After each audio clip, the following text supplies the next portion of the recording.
With ಪರಶುರಾಮ್ಗೆ ಸ್ವಾಗತವನ್ನು ಕೊಡ್ತೀನಿ.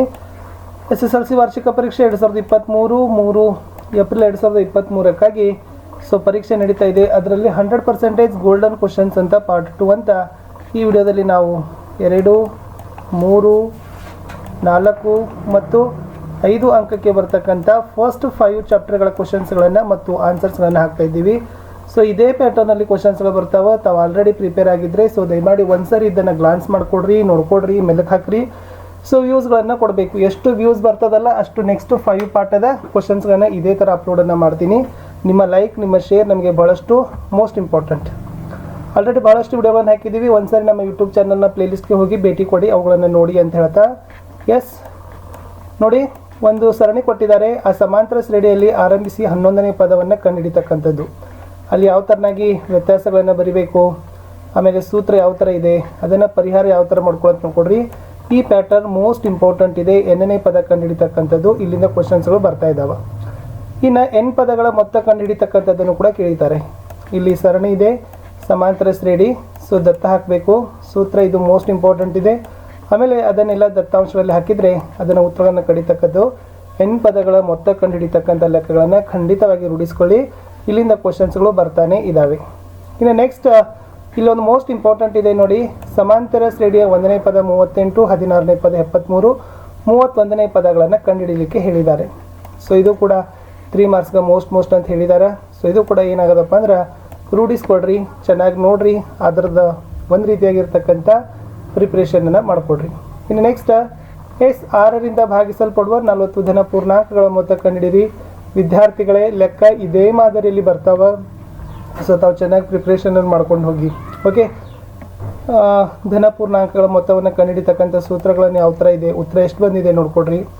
Next 100ರಿಂದ 200ರವರೆಗಿನ 7ರ ಅಪವರ್ತ್ಯಗಳ ಮೊತ್ತವನ್ನು ಕಂಡುಹಿಡಿಯಿರಿ ಅಂತ ಕೇಳಿದ್ದಾರೆ. ಅದನ್ನು ಸಹಿತ ನೋಡ್ಕೊಡ್ರಿ.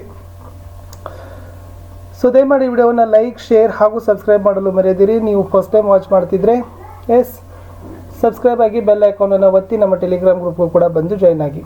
ಇನ್ನು ನೆಕ್ಸ್ಟ್ ಇದೆ ಸಮಾಂತರ ಶ್ರೇಣಿಯಲ್ಲಿ 25ನೇ ಪದ ಕೇಳಿದ್ದಾರೆ. 10ನೇ ಪದದ 10ರಷ್ಟು. ಇದನ್ನು ಈ ಥರನೂ ಕೂಡ ಬರ್ಬೋದು, 4, 5 ಅಂಕಕ್ಕೆ. ಓಕೆ, ಮೋಸ್ಟ್ ಇಂಪಾರ್ಟೆಂಟ್ ಇದೆ. ಅದಕ್ಕೆ ನಾನು ಪ್ರತಿಯೊಂದು ಮಾದರಿಯಲ್ಲಿ ನೀವು ಯಾವ್ಯಾವ ಥರ ನೆನಪಿಟ್ಕೊಳ್ಬೇಕು ಅನ್ನೋದನ್ನು ನಾವು ನಿಮಗೆ ಕೊಡ್ತಾ ಇದ್ದೀವಿ. ನೆಕ್ಸ್ಟ್ ಇಲ್ಲಿ ನೋಡಿ, ತ್ರಿಭುಜಗಳ ಪಾಠದ ಒಂದು ಕ್ವಶನ್ಸ್ ಕೊಟ್ಟಿದ್ದಾರೆ. ಇದು ವಿಸ್ತೀರ್ಣಗಳ ಅನುಪಾತವನ್ನು ಕಂಡುಹಿಡಿಯಿರಿ ಅಂತ ಕೊಟ್ಟಿದ್ದಾರೆ. ಇಷ್ಟು ಉತ್ತರ ಬರಬೇಕಾಗಿತ್ತು. ಮುಂದಿನ ಪ್ರಶ್ನೆಗೆ ಹೋಗೋಣ. ವಜ್ರಾಕೃತಿಯ ಬಾಹುಗಳ ವರ್ಗಗಳ ಮೊತ್ತವು ಕರ್ಣಗಳ ಮೊತ್ತಕ್ಕೆ ಸಮವಾಗಿರ್ತದೆ ಅಂತ ಸಾಧಿಸಿ ಅಂತ ಹೇಳಿದ್ದಾರೆ. ಈ ಥರನಾಗಿರ್ತಕ್ಕಂಥ ನೀವು ಅದನ್ನು ಸಾಧಿಸಬೇಕಿತ್ತು. ನೆಕ್ಸ್ಟ್ ಇನ್ನೊಂದಿದೆ. ತ್ರಿಭುಜ ABC ಕೋನ 90 ಡಿಗ್ರಿ, DE ಕ್ರಮ CA ಮತ್ತು CBಗಳ ಮೇಲೆ ಬಿಂದು ಆದರೆ AE² + BD² = AB² + DE² ಅಂತ ಸಾಧಿಸಿದೆ. ಈ ಥರ ತಾವುಗಳನ್ನು ಲೆಕ್ಕಗಳನ್ನು ಅದನ್ನು ಮಾಡಬೇಕಿತ್ತು. ಇನ್ನು ಮುಂದಿನ ಪ್ರಶ್ನೆ ಇತ್ತು. ಏನಿ ಬಗ್ಗೆ ಇದೆ ನೋಡಿ, 15 ಸೆಂಟಿಮೀಟರ್ ಉದ್ದ. ನೋಡ್ಕೊಡ್ರಿ, ಪಾಸ್ ಮಾಡಿ, ಖಂಡಿತವಾಗಿ ಪ್ರಾಕ್ಟೀಸ್ ಮಾಡಿಕೊಡ್ರಿ. ಈ ಥರದ ಕ್ವಶನ್ಸ್ಗಳು ಭಾಳನೇ ಬರ್ತಾ ಇದ್ದಾವೆ.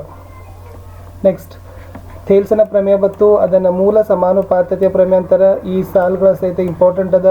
ಅದನ್ನು ನಿರೂಪಣೆ ಮಾಡಲಿಕ್ಕೂ ಕೇಳ್ಬೋದು. ಅಥವಾ ಒಟ್ಟಾರೆಯಾಗಿ ನಿಮಗೆ ಮೂಲ ಸಮಾನುಪಾತತೆಯ ನಿಯಮ ಥೇಲ್ಸನ ಪ್ರಮೇಯ ಸಾಧಿಸ್ಲಿಕ್ಕೆ ಅಂತಲೂ ಕೇಳ್ಬೋದು.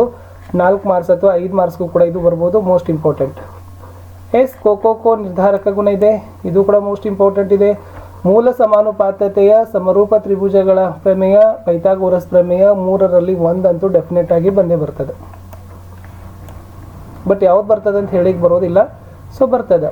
ಇದು ಇತ್ತು ಸಮರೂಪ ತ್ರಿಭುಜಗಳ ವಿಸ್ತೀರ್ಣಗಳ ಮೇಲಿನ ಪ್ರಮೇಯ. ಇದು ಕೂಡ ಮೋಸ್ಟ್ ಇಂಪಾರ್ಟೆಂಟ್ ಇದೆ.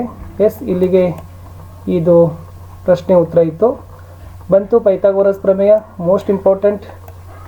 ಅದಕ್ಕೆ ನಾವೆಲ್ಲ ನಿಮಗೆ ಗೋಲ್ಡನ್ ಕ್ವಶನ್ಸ್ ಅನ್ನೋದು. ಯಾಕಂದರೆ ಇದನ್ನು ಪ್ರಿಪ್ರೇಷನ್ ಮಾಡ್ಕೊಂಡು ಹೋದರೆ ಸಾಕು, ಖಂಡಿತವಾಗಿ ನೀವು ಪಾಸ್ ಆಗ್ತೀರಿ. ನೆನಪಿಟ್ಕೊಡ್ರಿ, ಪೈಥಾಗೋರಸ್ ಪ್ರಮೇಯ ವಿಲೋಮ ಪ್ರಮೇಯ ಅಂತ ಕೇಳಿದ್ದಾರೆ. ವಿಲೋಮ ಪ್ರಮೇಯ ಇದು ಕೂಡ ಮೋಸ್ಟ್ ಇಂಪಾರ್ಟೆಂಟ್. ಯಾಕಂದ್ರೆ ಬರೀ ಪೈಥಾಗೋರಸ್ ಪ್ರಮೇಯ ಕೇಳಿದ್ರೆ ವಿಲೋಮ ಪ್ರಮೇಯದ ಪ್ರಶ್ನೆನೂ ಕೂಡ ಬರ್ಬೋದು. ಹೇಳಿಕ್ಕೆ ಬರೋದಿಲ್ಲ. ಕ್ವಶನ್ಸ್ ಯಾವ್ದು ಬೇಕಾದ ಥರ ಬರ್ತಾ ಇದ್ದಾವೆ. ಬಟ್ ಪ್ಯಾಟರ್ನ್ ಮಾತ್ರ ಸೇಮ್ ಇರ್ತದೆ. ಆ ಕಾರಣಕ್ಕಾಗಿ ನಾವು ನಿಮ್ಗೆ ಏನು ಮಾಡ್ತಾ ಇರೋದು, ಪ್ಯಾಟರ್ನ್ಗಳನ್ನು ತಿಳಿಸ್ಕೊಡ್ಲಿಕ್ಕೆ ಈ ಥರದ ವಿಡಿಯೋಗಳನ್ನು ಅಪ್ಲೋಡ್ ಮಾಡ್ತಾ ಇರೋದು. ನೆಕ್ಸ್ಟ್ ಗ್ರಾಫ್ಗಳ ಬಗ್ಗೆ ಬತ್ತು. ರೇಖಾತ್ಮಕ ಸಮೀಕರಣಗಳ ಜೋಡಿ ಬಿಡಿಸ್ತಕ್ಕಂಥದ್ದು ಇಲ್ಲೊಂದು ವಿಧಾನದಲ್ಲಿ ಬಿಡಿಸಿದ್ದಾರೆ, ಇದೊಂದು ವಿಧಾನದಲ್ಲಿ ಬಿಡಿಸಿದ್ದಾರೆ. ನೋಡ್ಕೊಡ್ರಿ, ಒಟ್ಟಾರೆಯಾಗಿರ್ತಕ್ಕಂಥ 2 ಮಾರ್ಕ್ಸು ರೇಖಾತ್ಮಕ ಸಮೀಕರಣಗಳ ಜೋಡಿಗಳನ್ನು ಬಿಡಿಸ್ಲಿಕ್ಕೆ ಕೇಳ್ತಾರೆ.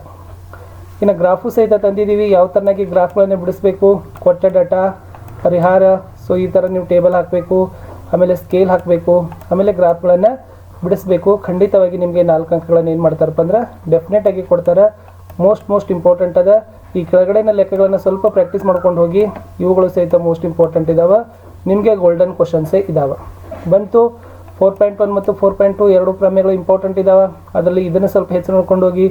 ಬಾಹ್ಯ ಬಿಂದುವಿನಿಂದ ವೃತ್ತಕ್ಕಿಳಿದ ಸ್ಪರ್ಶಕ ಉದ್ದ ಸಮ ಅಂತ. ಸೊ ಇದು ನೋಡಿ, ಇನ್ನೊಂದಿದೆ, ಅದನ್ನು ಕೂಡ ತಾವುಗಳು ನೋಡ್ಕೊಳ್ಬೇಕು. ಮೋಸ್ಟ್ ಇಂಪಾರ್ಟೆಂಟ್ ಅದ, ಖಂಡಿತವಾಗಿ 3 ಮಾರ್ಕ್ಸ್ಗೆ ಕೇಳ್ತಾರೆ. ಇನ್ನು ಈ ಛಾಯೆಗೊಳಿಸಿದ ಭಾಗದ ವಿಸ್ತೀರ್ಣದ ಲೆಕ್ಕಗಳಿದಾವೆ ನೋಡಿ. ಸೊ ಇವುಗಳು ಕೂಡ ಭಾಳಷ್ಟು ರೀತಿಯಾಗಿರ್ತಕ್ಕಂಥ ಅಂಕಗಳನ್ನು ನಿಮಗೆ ತಂದು ಕೊಡ್ತಾವೆ ಮತ್ತು ಈಸಿನೂ ಇದ್ದಾವೆ. 2 ಇರ್ತಾವೆ, 3 ಮಾರ್ಕ್ಸ್ಗೆ ಕೇಳ್ತಾರೆ. ನೆಕ್ಸ್ಟ್ ಇನ್ನೊಂದು ಲೆಕ್ಕ ಬಂತು, ಛಾಯೆಗೊಳಿಸಿದ ವಲಯದ ವಿಸ್ತೀರ್ಣ.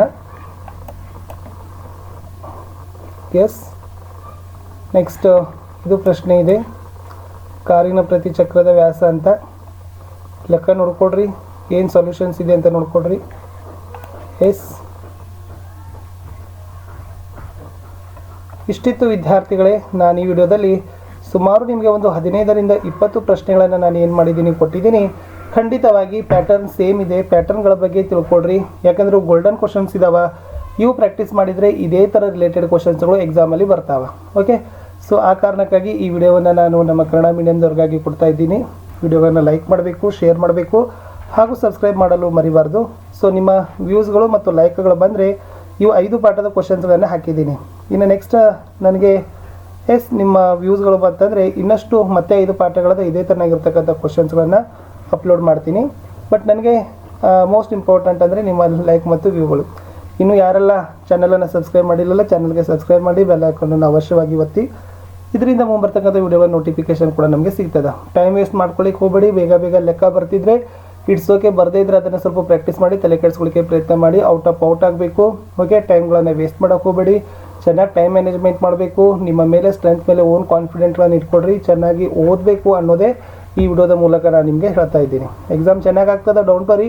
ಕ್ವಶನ್ಸು ಈಸಿ ಬರ್ತಾವೆ. ಭಾಳಷ್ಟು ವಿಡಿಯೋಗಳನ್ನು ಕ್ವಶನ್ ಪೇಪರ್ಸ್ಗಳನ್ನು ಹಾಕಿದ್ದೀವಿ, ಒಂದ್ಸರಿ ಅವುಗಳನ್ನು ನೋಡಿ ಅಂತ ಹೇಳ್ತಾ.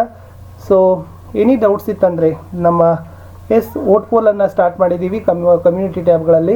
ಅಲ್ಲಿ ತಾವುಗಳು ಕಮೆಂಟ್ಗಳನ್ನು ಹಾಕ್ಬೋದು, ಯಾವೆಲ್ಲ ವಿಡಿಯೋಗಳನ್ನು ಬೇಕು ಅಂತ ಹಾಕಿದ್ದೀವಿ. ಅಲ್ಲಿ ನೋಡಿದರೆ ಖಂಡಿತವಾಗಿ ನಿಮಗೆ ಏನಾಗ್ತದಪ್ಪ ಅಂತಂದರೆ ವಿಡಿಯೋಗಳು ಉಪಲಬ್ಧವನ್ನು ಮಾಡಲಿಕ್ಕೆ ಪ್ರಯತ್ನವನ್ನು ಮಾಡ್ತೀವಿ. ವಿಡಿಯೋ ಹೇಗೆ ಅನಿಸಿತು ಅನ್ನೋದನ್ನು ಸಹಿತ ತಿಳಿಸಿ. ಇಂಪಾರ್ಟೆಂಟ್ ಕ್ವಶನ್ಸ್ ಇದಾವೆ, ಅದು ಮೋಸ್ಟ್ ಇಂಪಾರ್ಟೆಂಟ್ ಇದೆ. ಯಾಕಂದರೆ ವಿಡಿಯೋಗಳಿಗಿಂತ ಇಲ್ಲಿ ತಿಳಿಸಿ ಬಿಡಿಸೋದಕ್ಕಿಂತ ಅಷ್ಟು ಟೈಮ್ ಇಲ್ಲ. ಬಟ್ ಏನೇನು ಹೇಳಬೇಕು, ಏನೇನು ನೀವು ಎಲ್ಲಿಂದ ಏರಿಯಾದಿಂದ